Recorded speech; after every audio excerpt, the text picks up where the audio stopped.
ఈ మనకి ఒక ప్రధానమైనటువంటి శాంతి మంత్రం ఉంది.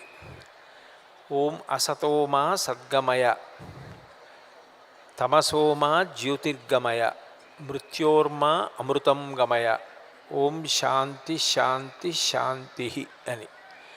అసతోమా సద్గమయ, తమసోమా జ్యోతిర్గమయ. తమసోమా జ్యోతిర్గమయ అంటే మమ్మల్ని చీకట్లోంచి భగవంతుడా వెలుతురులోకి తీసుకువెళ్ళు అని అర్థం. బాహ్యంలో మనం వెలిగించేటటువంటి దీపం చీకటిని పోగొడుతుంది, మనకి వెలుతురిస్తుంది.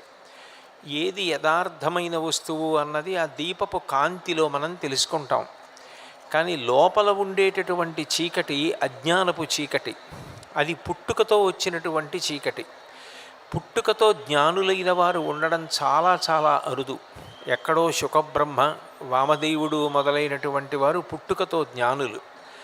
మిగిలిన వారందరూ పుట్టుకతో అజ్ఞానం ఉన్నవారే.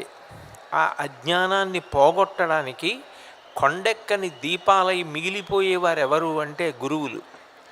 ఆ గురువులు నిజానికి ఎప్పుడూ వెలిగేటటువంటి దీపాలు.